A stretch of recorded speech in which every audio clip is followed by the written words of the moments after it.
Good morning. मैं शैलेश यादव, सहायक आचार्य भूगोल। उच्च शिक्षा विभाग राजस्थान सरकार द्वारा ज्ञान सुधा सक्सेस साथी यूट्यूब चैनल स्टार्ट किया गया है, जिसका उद्देश्य है युवा प्रेरणा, मार्गदर्शन और प्रतियोगी परीक्षा की तैयारी करने के लिए उनको सक्षम बनाना। तो इसी उद्देश्य की पूर्ति के लिए भारत के भूगोल श्रृंखला के अंतर्गत हम भारत के भूआकृतिक प्रदेश पढ़ रहे थे और अंतिम क्लास में हमने बात की थी भारत के प्रायद्वीपीय पठार या पेनिनसुलर इंडिया की। उसमें से जो टॉपिक बचा हुआ था वो था आपका पश्चिमी और पूर्वी घाट, वेस्टर्न एंड ईस्टर्न घाट्स। तो आज हम बात करेंगे वेस्टर्न एंड ईस्टर्न घाट्स या पश्चिमी और पूर्वी घाट की। तो क्लास स्टार्ट करने से पहले आपको पता होगा कि हम भारत को 5 वृहद प्रदेशों में वर्गीकृत करते हैं, जिसका आधार है संरचना, उच्चावच और स्थिति, स्ट्रक्चर, रिलीफ और लोकेशन। तो जो 5 भाग हैं वो हैं आपके उत्तर का पर्वतीय प्रदेश, उसके बाद में आता है आपका उत्तर का मैदान, देन देयर कम्स प्रायद्वीपीय पठार या पेनिनसुलर प्लेट्यू, उसके बाद में इसके पश्चिम और पूर्व में जो तटीय मैदान है वो हैं, और अंतिम जो भाग है वो आपके अंडमान निकोबार द्वीप समूह और लक्षद्वीप। तो ये द्वीप समूह के अंतर्गत हम इन सबको अध्ययन करते हैं। लास्ट क्लास की जो हम बात करेंगे तो हमने भारत को, जो प्रायद्वीपीय भारत है, पेनिनसुलर प्लेट्यू है, उसको हमने 7 भागों में डिवाइड किया था, जिसमें सबसे पहले था नॉर्थ सेंट्रल हाईलैंड्स या उत्तरी उच्च भूमि प्रदेश, उसके बाद में था दक्षिणी उच्च भूमि प्रदेश, तीसरे नंबर पे था आपका ईस्टर्न प्लेट्यू या पूर्वी पठारी प्रदेश, चौथे नंबर पे हमने बात की थी दक्कन ट्रैप के बारे में, और 5वें नंबर पे हमने पढ़ा था नॉर्थ ईस्टर्न प्लेट्यू, जो आपका गारो, खासी, जयंतिया और जो कार्बी एंग्लोंग प्लेट्यू है, जिसमें सम्मिलित इसको करते हैं। और ये जो क्षेत्र है आपका, यहाँ पे मालदा गैप या गारो राजमहल गैप द्वारा जो ईस्टर्न प्लेट्यू है, छोटा नागपुर का पठार है, उससे अलग है। तो ये आप देखोगे डेक्कन ट्रैप है, जो क्रिटेशियस काल में बना है, जो लावा प्रवाह की वजह से बना है। इसका जो वेस्टर्न भाग है और इसका जो ईस्टर्न भाग है, ये आपका यहाँ पे पहाड़ियाँ मिलती हैं आपको, जो आपके घाट्स हैं। तो वेस्टर्न घाट और ईस्टर्न घाट्स, इन दोनों को हम पढ़ेंगे और इन दोनों को हम कंपेयर करेंगे, इन दोनों की तुलना करने वाले हैं। तो अब अगली स्लाइड में हम इसको देखते हैं। ये देखिए डेक्कन ट्रैप है, इसके ऊपर वाला जो भाग है वो आपका है साउथ सेंट्रल हाईलैंड्स, जिसमें बुंदेलखंड, बघेलखंड, विंध्या और सतपुड़ा श्रेणी के बारे में हमने पढ़ा। इसके ऊपर वाला जो भाग है वो आपका मालवा और अरावली वाला प्रदेश है, जिसके बारे में हम ऑलरेडी पढ़ चुके हैं। तो आज हम बात करेंगे वेस्टर्न घाट्स की या पश्चिमी घाट, जिसको दूसरा नाम सह्याद्री भी है उसकी, और इसके बाद में हम बात करेंगे ईस्टर्न घाट या पूर्वी घाट की। तो सबसे पहले देखते हैं पश्चिमी घाट या सह्याद्री के बारे में। तो सह्याद्री एक ब्लॉक पर्वत है, एक ब्लॉक माउंटेन है, जो अरब सागर में प्रायद्वीपीय भाग के पश्चिमी हिस्से के नीचे की ओर फ्रैक्चर की वजह से, धंसने की वजह से बना है। अर्थात यह वास्तव में एक पर्वत श्रेणी नहीं है, वरन ये प्रायद्वीपीय भारत का जो पश्चिमी भाग था वो झुक गया अरब सागर की ओर, और उसकी वजह से ये बना है। तो ये एक तरीके का भ्रंश कगार है, ये एक एस्कारपमेंट है। क्या है ये? ये है आपका भ्रंश कगार या एक एस्कारपमेंट है, जिसकी वजह से आपका पश्चिमी घाट बना है। अब हम बात करते हैं पश्चिमी घाट के विस्तार की। तो पश्चिमी घाट है वो ताप्ती नदी के मुहाने से प्रारंभ होकर कन्याकुमारी तक विस्तृत है। यदि आप इसको लैटिट्यूडिनल एक्सपेंशन देखेंगे इसका, तो ये अक्षांशीय रूप से ये आपका ताप्ती नदी का मुहाना है लगभग 21 डिग्री नॉर्थ, और ये है आपका 8 डिग्री नॉर्थ। मतलब 21 डिग्री नॉर्थ से लेकर 8 डिग्री नॉर्थ तक ये विस्तृत है। ये पूर्वी तट के समानांतर है, और यहाँ पे औसत उच्चावच है वो आपको 1000 से लेकर 1300 मीटर के आसपास तक मिलता है, और इसका जो विस्तार है वो लगभग 1600 किलोमीटर तक ये विस्तारित है।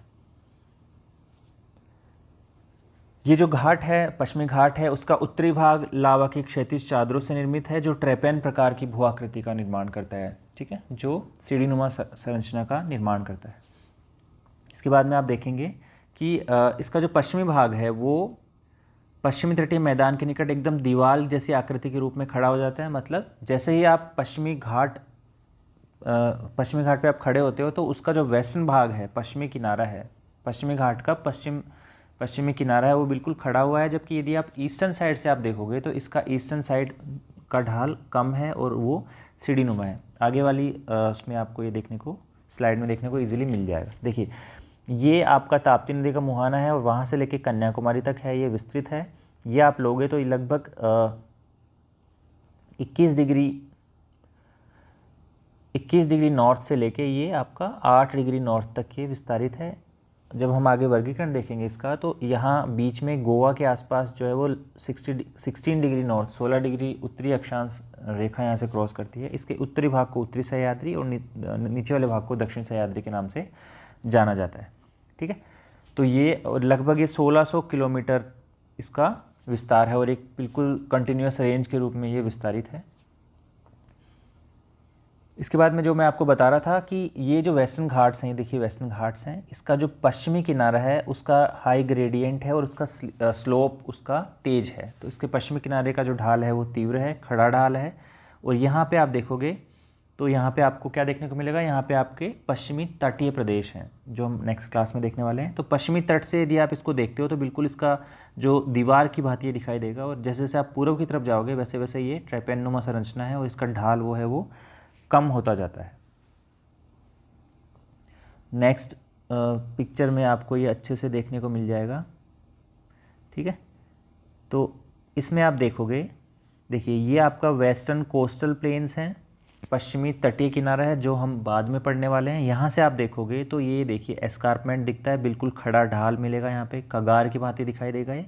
और जैसे जैसे आप यहाँ से ईस्टर्न घाट की तरफ जाओगे तो इसका ढाल वो मंद होता जाएगा, ढाल में कमी आती जाएगी। और यहाँ पे जो टोपोग्राफी मिलती है उसको बोलते हैं, ये सिनाइल प्रकार की टोपोग्राफी मिलती है, जिसका मतलब है कि ऐसी टोपोग्राफी जो that is reduced by erosion to a featureless plain, मतलब इस पे अब अपर्दन नहीं हो सकता क्योंकि यहाँ पे अपर्दन काफ़ी हो चुका है। और ये जो यहाँ पे जो नदियाँ मिलेंगी आपको वो अपने बेस लेवल को या आधार तल को प्राप्त कर चुकी हैं, ठीक है। तो इतना डिटेल में नहीं जाते हैं, हम देखते हैं कि यहाँ जो वेस्टर्न घाट्स हैं उसका जो पश्चिमी किनारा वो खड़े ढाल वाला होता है, जबकि ईस्टर्न साइड में आप जाएंगे तो यहाँ पे आपको ट्रेपेजनुमा संरचना मिलती है और इसका ढाल जो है वो मंद होता जाता है। आगे हम बात करते हैं तो देखिए जो सह्याद्री है वो प्रायद्वीप के वास्तविक जल विभाजक का काम करती है। यहाँ से आपको नदियाँ निकलती हैं, जो कुछ नदियाँ पूर्व की तरफ जाएंगी, कुछ नदियाँ पश्चिम की तरफ जाएंगी। मैक्सिमम जो रिवर्स हैं वो आपकी पूर्व की तरफ फ्लो करती हैं और बंगाल की खाड़ी में गिरती हैं। कुछ नदियाँ हैं जो तेज़ ढाल वाली हैं, तेज़ी से गति करती हैं, स्पीड उनकी तेज़ होती है, अपर्दन की दर भी उनमें तेज़ होती है और वो आपके पश्चिम की तरफ प्रवाहित होती हैं। तो जो पूर्व की तरफ प्रवाहित होने वाली नदियाँ उसमें प्रमुख हैं गोदावरी, कृष्णा, कावेरी और ताम्रपर्णी। ये प्रायद्वीप की मुख्य नदियाँ हैं और इनकी सहायक नदियाँ भी वो हैं बंगाल की खाड़ी की तरफ विस्तारित हैं, ठीक है। ये इन्हीं पहाड़ियों से निकलती है और पूर्व में बंगाल की खाड़ी में जाके ये मिलती हैं। पश्चिम की ओर प्रवाहित होने वाली नदियाँ जो है, मैंने कहा आपको कि गहरे संकरे गड्ढों से होकर प्रवाहित होती हैं और जल प्रपातों का निर्माण करती है। एक प्रमुख जलप्रपात है जो शरावती नदी पे अवस्थित है, जिसका नाम है आपका जोग या गरसोपा जलप्रपात, ठीक है।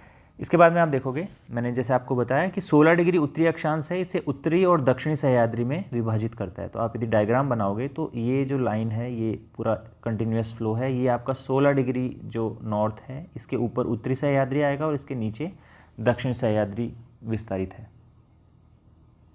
अब नेक्स्ट अब देखोगे, देखिए उत्तरी 16 डिग्री उत्तरी अक्षांश तक सह्याद्री मुख्यतः बेसाल्ट से निर्मित है। जो ऊपर वाला भाग है, 16 डिग्री से ऊपर वाला भाग है, जैसा कि मैंने आपको बताया, उसकी संरचना लगभग वैसी ही है जैसे कि दक्कन के पठार की है और इसका उच्चावच दक्कन की तरह ही है।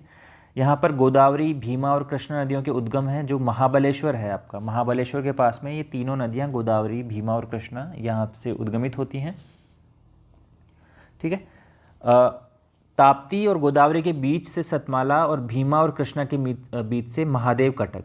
तो इसमें जैसे एक कंटिन्यूस रेंज है तो यहाँ पे कुछ आपको कटक मिलेंगे। तो जैसा कि इसने बताया कि ताप्ती और गोदावरी के बीच में सतमाला सीरीज़ है और भीमा और कृष्णा के बीच में महादेव कटक है, वो आपका पूर्व की तरफ, ये आपका वेस्ट साइड हो गया, ये आपका ईस्ट साइड हो गया। तो इधर ये कटक नुमा संरचनाएँ फैली हुई हैं, जिसमें एक सतमाला कटक है और दूसरा महादेव कटक है। हरिश्चंद्र, महाबलेश्वर, कलसुबाई और सलहर यहाँ की कुछ प्रमुख चोटियाँ हैं जो उत्तरी सह्याद्री, पश्चिमी घाट के उत्तरी सह्याद्री पे विस्तृत हैं। तो ये चोटियों के नाम आपको पता होना चाहिए। हरिश्चंद्र, महाबलेश्वर, कलसुबाई और सलहर यहाँ की प्रमुख चोटियाँ हैं। यहाँ पे जो दर्रे हैं उनमें थाल घाट है और भोर घाट है, जिसको हम आगे वाली स्लाइड में देखने वाले हैं। तो देखिए ये डायग्राम है, ये आपका उत्तरी सह्याद्री है, नॉर्थ वेस्टर्न घाट्स इसमें लिखा हुआ है। उत्तरी सह्याद्री है, देखिए यहाँ पे पणजी है और यहाँ ऊपर जो है आपका ताप्ती रिवर है। तो इसके बीच वाला जो भाग है ये आपका 16 डिग्री नॉर्थ है और यहाँ पे आप देखोगे तो ये आपका 21 डिग्री नॉर्थ है। तो इसके बीच वाला जो भाग है उसको हम कहते हैं उत्तरी सह्याद्री या नॉर्थ सह्याद्री। यहाँ के प्रमुख चोटियाँ देखिए, आप देखिए कलसुबाई है, नीचे फिर हरिश्चंद्र है, देन यहाँ महाबलेश्वर है, ठीक है। तो ये कुछ प्रमुख चोटियाँ हैं आपकी जो यहाँ पे आपको उत्तरी सह्याद्री में देखने को मिलती है। अब जो मैंने आपको दर्रे बताया अभी, तो थालघाट है। थालघाट आपका मुंबई को नासिक से जोड़ता है, ध्यान रखिएगा। थालघाट मुंबई को नासिक से कनेक्ट करता है। और जो भोरघाट है वो महाराष्ट्र राज्य के कर्जत और खांडला के बीच में है, और ये दर्रा मुंबई को पुणे से जोड़ता है। तो एग्जाम में पूछा जाता है, थालघाट है आपका मुंबई को नासिक से जोड़ेगा, और जो भोरघाट है वो मुंबई को पुणे से कनेक्ट करने के काम आता है। तो ये दोनों दर्रे आपके उत्तरी सह्याद्री में अवस्थित हैं। यदि आप डायग्राम में देखोगे तो ये आपका थालघाट आ गया और ये आपका भोरघाट आ गया। इसके बाद में हम देखेंगे पालघाट और नीचे आएगा एक सैनकोटा। तो ये चार जो दर्रे हैं ये प्रमुख दर्रे हैं जो आपके दक्षिणी प्रायद्वीपीय भाग में देखने को आपको मिलते हैं। तो इनका सीक्वेंस उत्तर से दक्षिण और दक्षिण से उत्तर आपको पता होना चाहिए। साथ ही ये पता होना चाहिए कि कौन कौन से भागों को ये कनेक्ट करते हैं। ठीक है, तो थालघाट और भोरघाट हो गया। थालघाट आपका करता है मुंबई को नासिक से, और भोरघाट आपका कनेक्ट करता है मुंबई को पुणे से। अब देखिए 16 डिग्री उत्तरी अक्षांश के दक्षिण, मतलब गोवा के दक्षिण से सह्याद्री का जो निर्माण है वो ग्रेनाइट और नीस जैसी चट्टानों से होता है। ठीक है, इसके ऊपर वाला जो भाग मैंने आपको बताया था उत्तरी सह्याद्री, वो था बेसाल्टिक नेचर का। इससे नीचे वाला भाग है वो आपका ग्रेनाइट और नीस जैसी चट्टानों से मिलके बना है, और इसकी स्थलाकृति अधिक ऊबड़ खाबड़ है। ये उत्तरी सह्याद्री से ज़्यादा ऊबड़ खाबड़ है। यहाँ पर जो घाट है तट के अधिक निकट स्थित है और सघन वनों से ढके हैं। यहाँ पे अत्यंत सघन वन पाए जाते हैं। आप देखोगे जो वेस्टर्न घाट्स है वो एक इकोलॉजिकल हॉटस्पॉट है, वहाँ पे बहुत ज़्यादा जैव विविधता पाई जाती है। ठीक है, तो ये पश्चिमी घाट जो है वो अधिक जैव विविधता वाला क्षेत्र है। यहाँ पर जो प्रमुख चोटियाँ हैं वो हैं कुद्रेमुख, पुष्पगिरी, ये यहाँ पे फेमस हैं। पुष्पगिरी के पास से ही आपकी जो कावेरी नदी है, जो दक्षिण भारत की एक प्रमुख नदी है, वो आप पे वहाँ से ये निकलती है। ठीक है, अब नीलगिरी के समीप सह्याद्री पूर्वी घाट से मिलकर एक पर्वत ग्रंथि या नोट बनाती है, जिसका सर्वोच्च शिखर कौन सा है? दोदा बेटा। तो आप देखोगे तो जो नीलगिरी है, सह्याद्री मतलब जो आपका वेस्टर्न घाट और ईस्टर्न घाट जहाँ मिलते हैं वो नीलगिरी के समीप मिलते हैं और एक नोट का निर्माण करते हैं, जिसका सबसे ऊंची जो रेंज है वो है दोदा बेटा। नीलगिरी पहाड़ियों के दक्षिण में पालघाट दर्रा है, जिसको पलक्कड़ बोलते हैं। जो नीलगिरी पहाड़ियों उत्तर में जिसके नीलगिरी है और अन्नामलाई जो है दक्षिण में है, उनके मध्य स्थित है, और ये कोल्लम को मदुरै से जोड़ता है। तो बेसिकली अन्नामलाई और नीलगिरी के बीच में जो आपका दर्रा है वो पलक्कड़ या पालघाट है, जो कोल्लम को मदुरै से कनेक्ट करता है। ये आप डायग्राम में देख सकते हैं डिटेल में। ये आप देखेंगे वेस्टर्न घाट्स हैं। वेस्टर्न घाट्स में आप यहाँ पे जहाँ पर वेस्टर्न घाट्स और ईस्टर्न घाट्स मिलते हैं यहाँ पे नीलगिरी आ जाएगा। ठीक है, यहाँ पे ईस्टर्न घाट्स हैं। इसके बाद में नीचे जाएंगे तो आप अन्नामलाई मिलेगा आपको। यहाँ पे अन्नामलाई के नीचे आप जाएंगे थोड़ा सा तो कार्डमम हिल्स या इलायची की पहाड़ियाँ मिलेंगी, और नीचे जो मिलेगी आपको नागरकोइल पहाड़ी मिलेगी। ठीक है, और ये आपका पूरा जो कंटिन्यूस ये वेस्टर्न घाट है पूरा का पूरा एक कंटिन्यूस रेंज है, जबकि ईस्टर्न घाट आप देखोगे तो ये टुकड़ों में टूटा हुआ है। इसी में मैंने जैसे कि आपको बताया अभी थालघाट भोरघाट मैंने आपको बताया, थालघाट भोरघाट, और उसके नीचे जो अभी बताया था वो था पालघाट या पलक्कड़, जो आपका कनेक्ट करता है मदुरै को, और ये आपका दक्षिणी उसमें सम्मिलित है, दक्षिणी सह्याद्री में है, और ये आपका कोल्लम को मदुरै से कनेक्ट करने का काम ये दर्रा करता है। तो 3 दर्रे हमने देख लिए। देखिए एक बार फिर से इसको देख लेते हैं। ये आपका है नीलगिरीज, जहाँ पर ईस्टर्न और वेस्टर्न घाट्स दोनों मिलते हैं। उसके बाद में आपका आता है नीलगिरीज के बाद में आता है अन्नामलाई। अन्नामलाई के नीचे आएगा आपका कार्डमम हिल्स। कार्डमम हिल्स आ गया यहाँ पे, और कार्डमम हिल्स के नीचे छोटी सी एक रेंज है वो है आपकी नागरकोइल पहाड़ियाँ। ठीक है, नागरकोइल की पहाड़ियाँ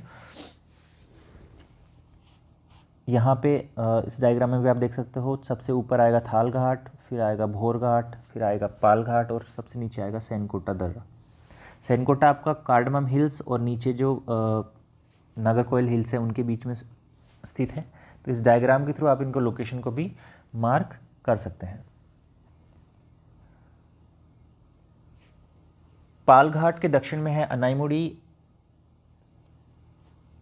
पालघाट के दक्षिण में अनाईमुड़ी पर्वत ग्रंथि जो है, ये जो अनाईमुड़ी है ये दक्षिण भारत की आपकी प्रायद्वीपीय भारत की सबसे ऊंची चोटी है। इसका जो निर्माण है वो अन्नामलाई, उत्तर से अन्नामलाई आता है, उत्तर पूर्व से पालनी, और दक्षिण से इलामलाई या जिनको कार्डमम या इलायची पहाड़ियाँ कहते हैं उनके मिलने से इसका निर्माण हुआ है।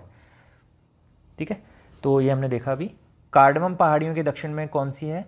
नागरकोइल की पहाड़ियाँ हैं, जिनके मध्य में सेनकोटा दर्रा स्थित है। जो सेनकोटा क्या करता है, तिरुवनंतपुरम को मदुरई से कनेक्ट करने का काम करता है। तिरुवनंतपुरम को मदुरई से कनेक्ट करता है सेनकोटा दर्रा।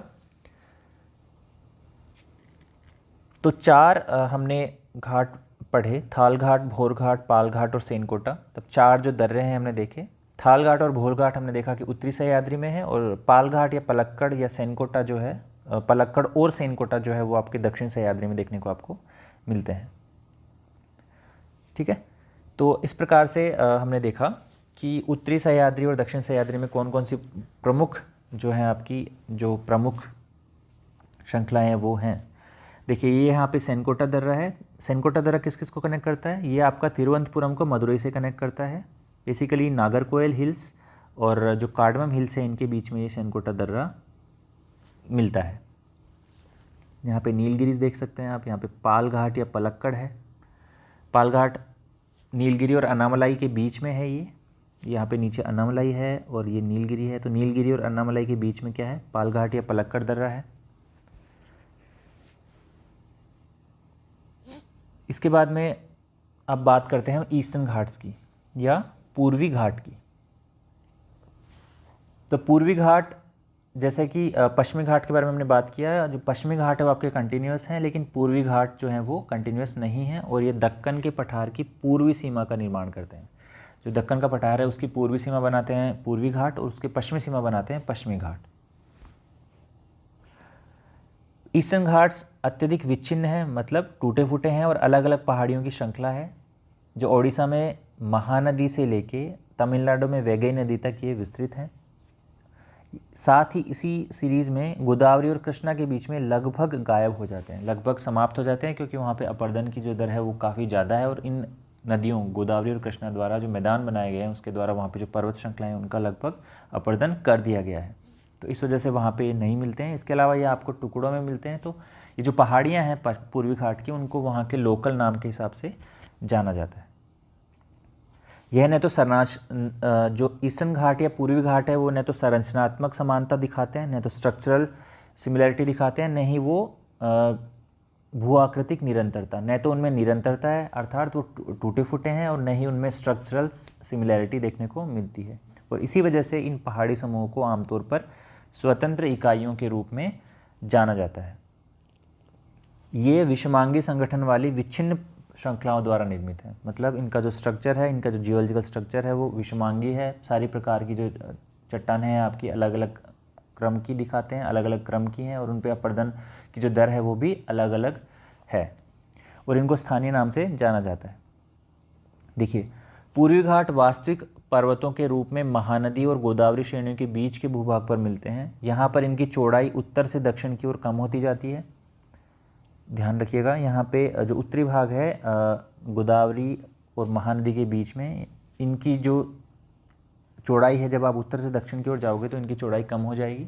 कृष्णा और गोदावरी के बीच में बिल्कुल नहीं मिलेंगे। उसके बाद में नीचे जो तमिलनाडु वाला रीजन है उसमें फिर से दृष्टिगोचर होते हैं। पूर्वी घाट की सबसे ऊंची चोटी है वो है अरमाकोंडा, या जिसको विशाखापट्टनम चोटी कहते हैं, जिसकी ऊंचाई है 1680 मीटर।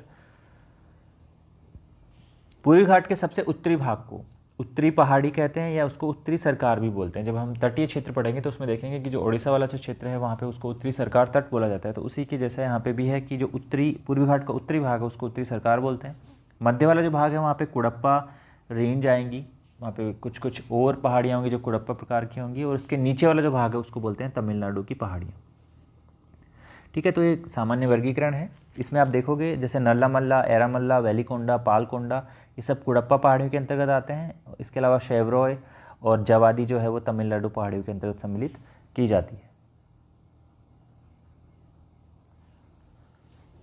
गोदावरी और कृष्णा के बीच, जैसा कि मैंने आपको कहा था कि पूर्वी घाट में बहुत ज़्यादा पर्वत श्रृंखलाएँ, पहाड़ियाँ नहीं मिलती हैं, और ये अपने पहाड़ी चरित्र को समाप्त कर देता है, खो देता है। और यहाँ पर क्या होता है, गोंडवाना संरचनाएँ, गोंडवाना काल में बनी हुई संरचनाएँ मिलती है, जहाँ जिसको केजी बेसिन बोला जाता है, कृष्णा गोदावरी बेसिन बोला जाता है, जहाँ पे आपको गैस के भंडार आपको देखने को मिलते हैं।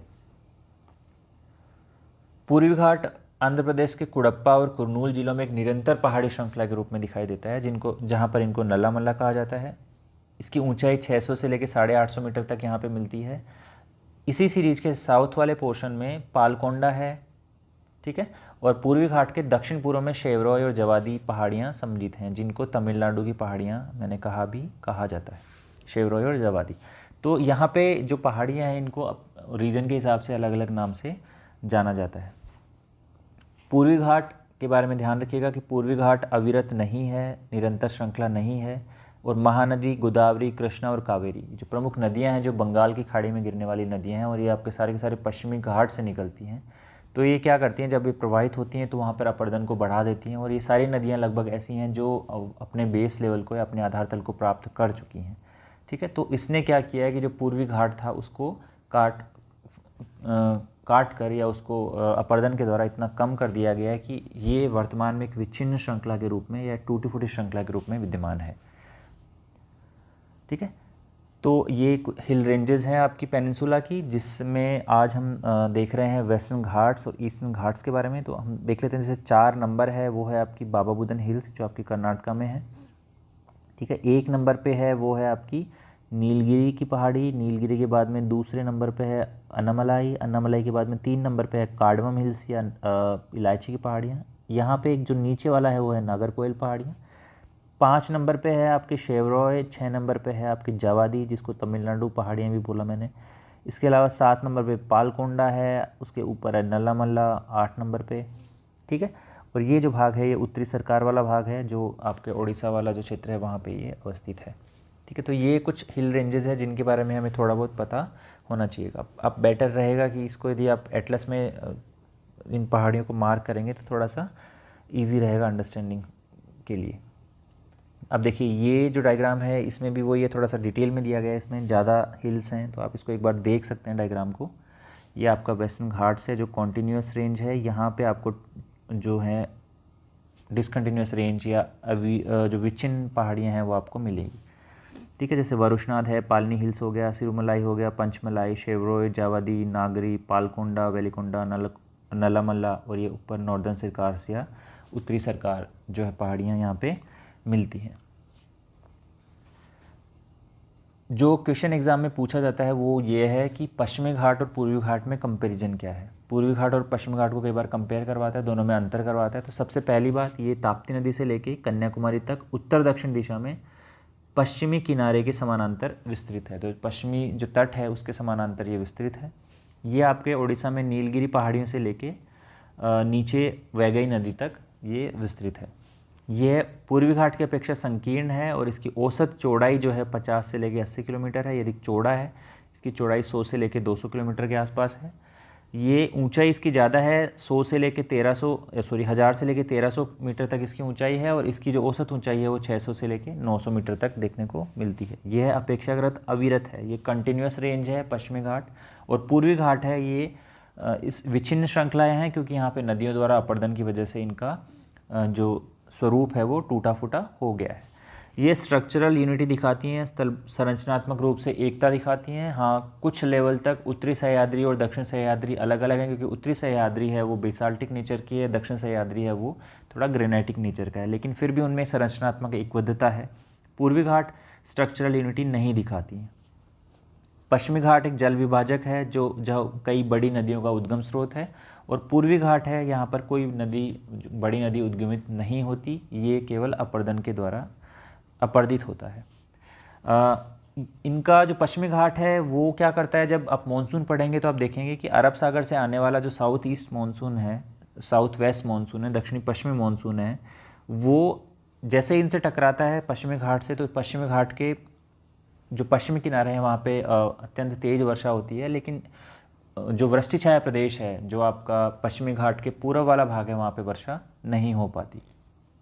पूर्वी घाट क्या करता है, पूर्वी घाट बंगाल की खाड़ी से आने वाले मानसून के समानांतर होता है, इसलिए यहाँ पर अधिक वर्षा नहीं हो पाती। जो पश्चिमी, इसी वजह से आप कहेंगे कि जो पश्चिमी घाट है वहाँ पे रेनफॉल ज़्यादा होता है, तो वो आपका बायोडाइवर्सिटी रिच एरिया है, एक हॉटस्पॉट एरिया है, यहाँ पे बहुत ज़्यादा वनस्पति पाई जाती है, फ्लोरा और फोना दोनों ही यहाँ पे अत्यधिक पाए जाते हैं, और यहाँ पे बहुत सारे नेशनल पार्क, बायोडाइवर्सिटी रिजर्व्स आपको देखने को मिलेंगे। तो इकोलॉजिकल दृष्टि से बहुत सेंसिटिव जोन है ये, बहुत संवेदनशील क्षेत्र है ये पूरा का पूरा वेस्टर्न घाट ही। और वर्तमान समय में चूँकि बहुत सारी माइनिंग हो रही है और बहुत सारी इंडस्ट्रियल एक्टिविटीज़ हो रही हैं, इसकी वजह से जो एरिया है वो काफ़ी ज़्यादा सेंसिटिव हो गया है। तो ये कुछ डिफरेंसेस हैं पश्चिमी घाट और पूर्वी घाट के बारे में जो आपको पता होना चाहिए। तो आप इसमें करेंगे क्या, आपको जो हिल्स हैं, मेजर हिल्स हैं, वो आपको देखनी है।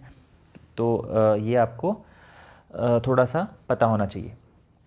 अब एक क्वेश्चन कई बार पूछा जाता है कि क्या सिग्निफिकेंस है पेनिनसुलर इंडिया का, पेनिनसुलर रीजन का या प्रायद्वीपीय पठार का। तो उसमें कुछ पॉइंट्स हैं जो थोड़ा सा डिस्कस कर लेते हैं। बाकी जब हम रिसोर्सेज पढ़ेंगे तो उसको फिर से डिटेल से देखेंगे। देखिए, प्रायद्वीपीय भारत का सबसे मेन जो यूज़ है, मेन जो उसका सिग्निफिकेंस या महत्व है वो वहाँ पे बहुत सारे खनिज मिलते हैं। वहाँ पे बहुत सारे लौह और अलोह खनिज यहाँ पे देखने को मिलते हैं। ठीक है, जैसे गोंडवाना क्षेत्र का, गोंडवाना काल का जो कोयला है उसका 98% आपको देखने को मिलेगा छोटा नागपुर का पठार में। इसके अलावा बहुत सारे लो मेटेलिक और नॉन मेटेलिक जो मिनरल्स है वो इस क्षेत्र में मिलते हैं, सर्वाधिक मात्रा में यहाँ पे मिनरल्स मिलते हैं।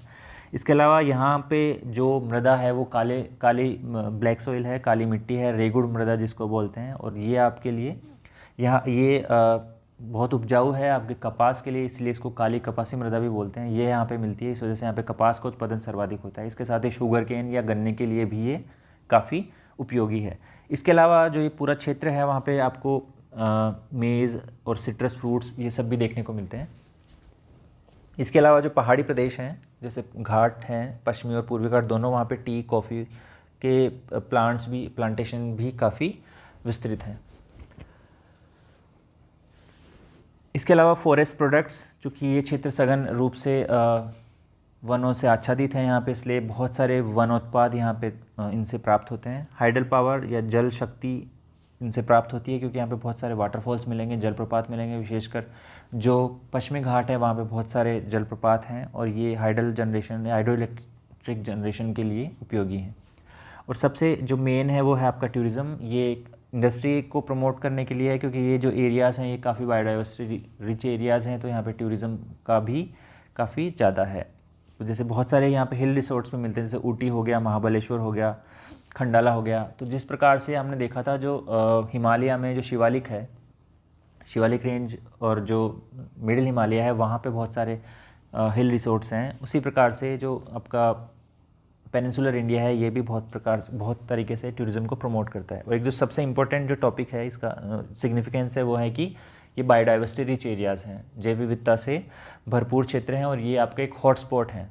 एनवायरनमेंट में पढ़ेंगे हॉटस्पॉट्स क्या होते हैं। तो ये वो एरियाज़ हैं जहाँ पे बहुत सारी एंडेमिक प्रकार की स्पीसीज़ पाई जाती हैं जो केवल उसी क्षेत्र में पाई जाती हैं, उसी क्षेत्र में मिलती हैं जहाँ पे ये है। तो जो वेस्टर्न घाट्स हैं वो आपके हॉटस्पॉट्स हैं। तो ये कुछ महत्व था इनका पेनिनसुलर रीजन का, तो ये आप देख लीजिएगा बुक में डिटेल से। तो आज के लिए इतना ही काफ़ी है। अगली क्लास में हम बात करेंगे आपके कोस्टल एरियाज़ की, तटीय क्षेत्रों की। तो उसमें वेस्टर्न कोस्ट देखेंगे और ईस्टर्न कोस्ट देखेंगे और उनको डिवाइड करेंगे, किस प्रकार से उनको डिवाइड किया गया और कौन कौन से फीचर्स कहाँ कहाँ मिलते हैं, तो उसको हम देखेंगे। आज के लिए इतना ही काफ़ी है। Thank you very much.